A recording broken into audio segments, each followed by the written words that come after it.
अब दोस्तों हम बात करते हैं कुछ अपने ऑपरेशन के बारे में, मेरे ऑपरेशन के बारे में। दोस्तों मैं बता दूं, मैं 2002 में 21 पैराशूट रेजिमेंट स्पेशल फोर्सेस, जिसको पैरा कमांडो बोलते हैं, उसमें मैं कमीशन हुआ था। और 2002 से लेके 2021 तक तकरीबन 20 साल मैं मेरी यूनिट में ही रहा। जो पैरा कमांडो यूनिट्स है दोस्तों, वो एक ही जगह पे रहते हैं, एक ही इलाके में ऑपरेट करती हैं, और उस इलाके के चप्पे चप्पे के बारे में उनको मालूम होता है, और वो स्पेशल काम करती हैं। आपने सभी ने विक्की कौशल की उड़ी मूवी देखी होगी।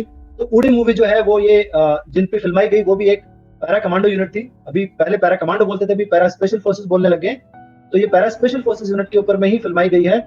और उसमें आपने देखा होगा कि किस प्रकार की हमारी ट्रेनिंग होती है, किस प्रकार का हमारा मिशन होता है, कितना रिस्की मिशन होता है, और किस प्रकार के हमें टास्क मिलते हैं। और हमें जो है यही बताया जाता है कि चाहे कुछ भी हो, टास्क कंप्लीट होना बहुत जरूरी है। तो मैंने अपने 21 साल के अब तक के आर्मी के लाइफ में ज्यादातर नॉर्थ ईस्ट के 7 स्टेटों में काम किया है। वहीं पे मैंने अलग अलग प्रकार के अलग अलग इलाकों में ऑपरेशन करे हैं। और ये जो ऑपरेशन जिसकी हम बात कर रहे हैं, जिसके लिए मेरे को भारत सरकार ने कीर्ति चक्र से सम्मानित किया, उसके बारे में मैं आपको थोड़ा बताना चाहूंगा। ये ऑपरेशन एक स्पेशल ऑपरेशन था जो मई 2007 में हमने किया था। हम मणिपुर में तैनात थे, और मणिपुर जो है इंडिया और म्यांमार के बॉर्डर पे, म्यांमार के अंदर में अपने मणिपुर के कुछ एक उग्रवादी हैं, वो जो वहां उन्होंने कैंप बना रखा है, और वहां से वो आते हैं मणिपुर के अंदर में, हमला करते हैं हमारे गवर्नमेंट की मशीनरी पर और सिविलियंस पर, और उसके बाद में वो भाग जाते हैं। तो हमें खबर मिली थी कि बॉर्डर के उस पार एक कैंप है जो कि बॉर्डर से 3-4 किलोमीटर अंदर है, और वहां पे 10 से 12 उग्रवादी वहां पे अपनी प्लानिंग बना रहे हैं अटैक की।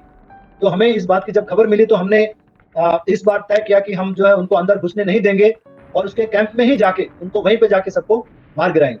तो ये हमने प्लानिंग बनाई, और 2-3 दिन सबसे बातचीत करी। हमारी जितनी टीम थी, हमारे जितने टीम के सदस्य थे, सबके विचार लिए किस प्रकार से ऑपरेशन को करना चाहिए, क्या क्या हमने ध्यान देना चाहिए, और पूरी प्लानिंग वगैरह बना के हमने हमारे हायर हेडक्वार्टर को पेश किया कि ये इस प्रकार की खबर है, ये हमने इस बार उनको सबक सिखाना चाहिए, और उन्हीं के इलाके में जाके हमने उनको घुस के मारना चाहिए। तो दोस्तों ये हमें परमिशन मिली, और उसके बाद में हमने अपना मिशन जारी किया।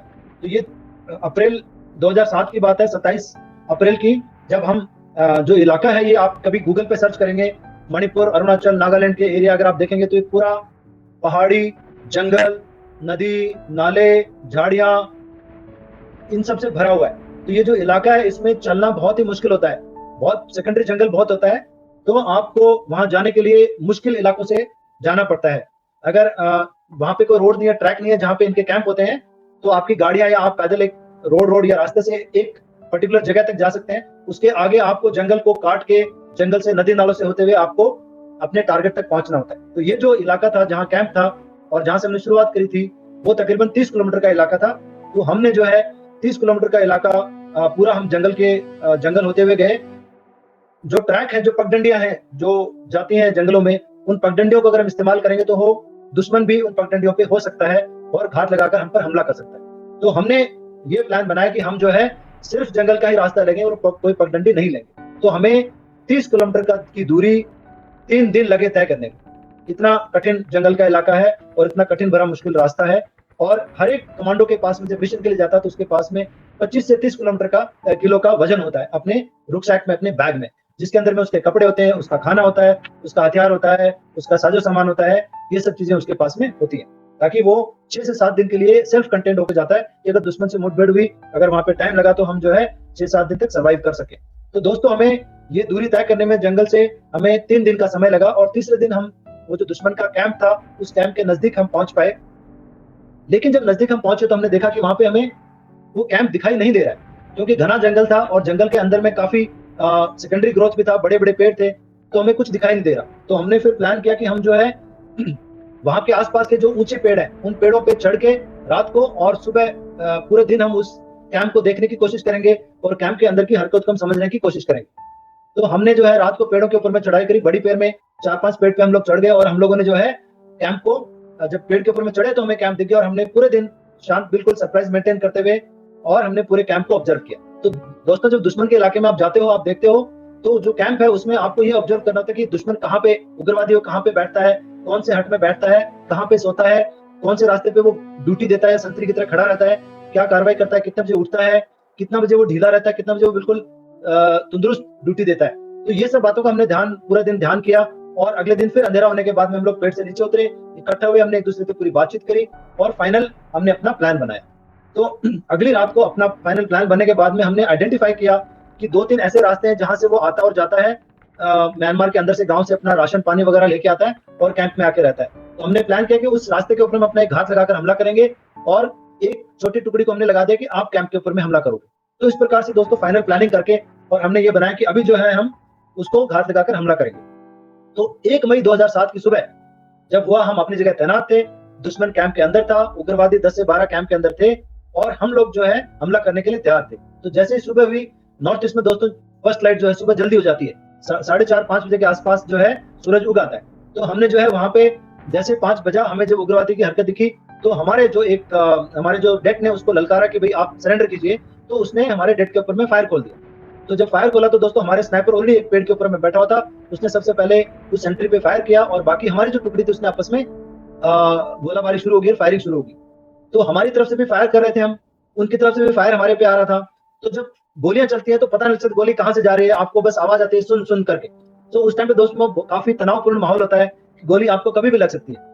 तो ये जो कार्रवाई चली, हम लोग भी पेड़ की आड़ में छुपाव से गोलियां मार रहे थे, वो भी पेड़ की आड़ से छुपाव से गोलियां कर रहे थे, या उनके जो कैंप है उनमें उन्होंने अपने ट्रेंच के नीचे, अपने हट के नीचे ट्रेंच खोद रखा था, उसमें से गहराई खोद के उसमें से वो लोग फायर कर रहे थे। तो हमें 1 घंटे तक हमारी आपस में फायरिंग चली, कोई नतीजा नहीं निकला, हमें भी कोई नुकसान नहीं हुआ, उनको भी कोई नुकसान नहीं हुआ और फायरिंग चली जा रही थी। तो ऐसे में काफी असमंजस की स्थिति थी दोस्तों की 1 घंटा हो गया, अभी जो है कितनी देर चलेगा। म्यांमार में उनके बाकी और भी कैंप थे, उन्होंने आपस में बातचीत करी, उनके कैंप से भी और भी लोग आने वाले थे। तो हमें लगा कि शायद उनकी और अगर लोग आ जाएंगे 20-30-40 लोग और उग्रवादी आ जाएंगे तो शायद हम पे भारी पड़ सकते हैं। तो हमने ये फैसला लिया कि मैं अपनी टुकड़ी के साथ में 5 और मेरे साथी थे, उनको लेके मैं कैंप के अंदर जाऊंगा और कैंप के अंदर में जाके बिल्कुल नजदीक से जाके उनको मार गिराएंगे। काफी रिस्क भरा डिसीजन था, लेकिन उस समय में जब लड़ाई के दौरान आपने एज ए लीडर, जैसे मैंने लीडरशिप की बात करी, एज ए लीडर आपने डिसीजन लेना बहुत जरूरी है। लड़ाई के दौरान कोई भी लिया हुआ डिसीजन, समय से लिया हुआ डिसीजन हमेशा सही होता है।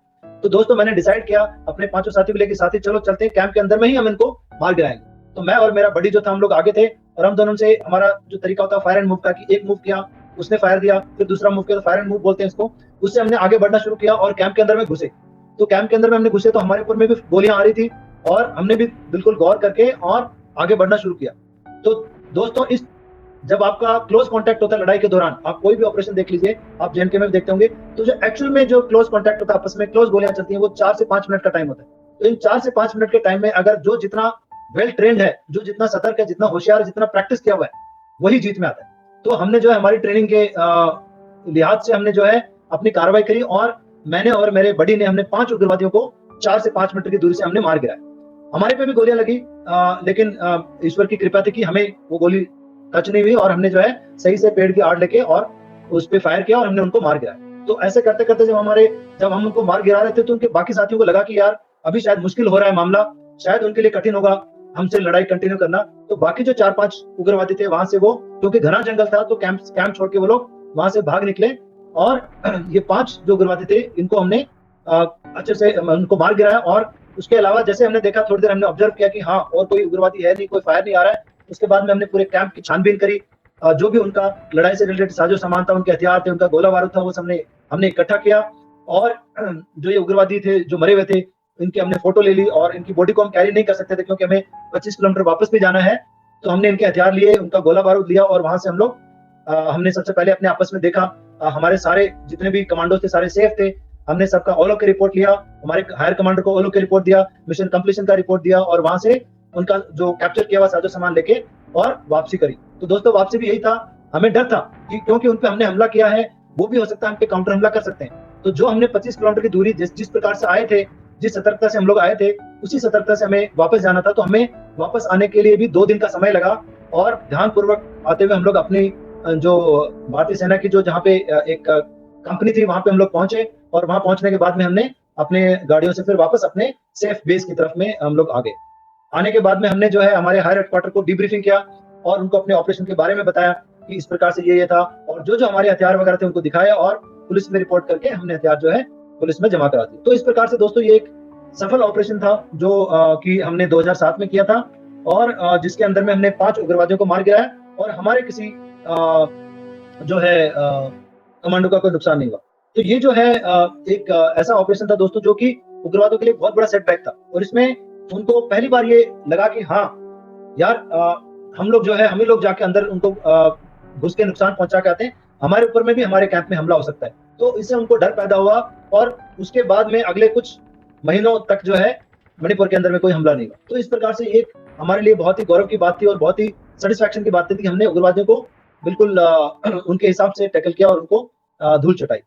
इस ऑपरेशन की सफलता के बेस पे दोस्तों मुझे कीर्ति चक्र से नवाजा गया और मेरे जो बड़ी थे उनको सेना मेडल से नवाजा गया। आपको बताना चाहूंगा कि जो चक्र सीरीज के अवार्ड सेरेमनीज हैं वो महामहिम राष्ट्रपति प्रदान करते हैं और ये राष्ट्रपति भवन में होता है हर साल। तो जो हमें जो अवार्ड किया गया वो 14 मई 2008 को हुआ, जिसमें महामहिम राष्ट्रपति जी ने मुझे ये पदक प्रदान किया। सबसे गौरव की बात ये थी कि जब आपको इस अवार्ड के लिए बुलाया जाता है तो आपके पूरे परिवार को साथ में बुलाया जाता है और उतना ही सम्मान आपके परिवार को भी दिया जाता है। तो मुझे आज भी याद है और आज भी मैं उस क्षण को महसूस कर सकता हूँ कि जब मेरे माता पिता मेरे साथ थे और उन्होंने जब मुझे राष्ट्रपति से पदक लेते हुए देखा तो उनके चेहरे पे, उनकी आंखों में जो गर्व था वो मैं महसूस कर सकता हूँ और मैं कभी भूल नहीं सकता।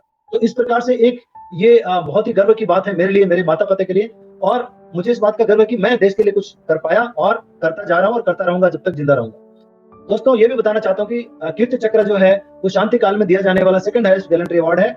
सबसे हाईएस्ट गैलेंट्री अवार्ड अशोक चक्र था, उसके बाद में कीर्ति चक्र दिया जाता है।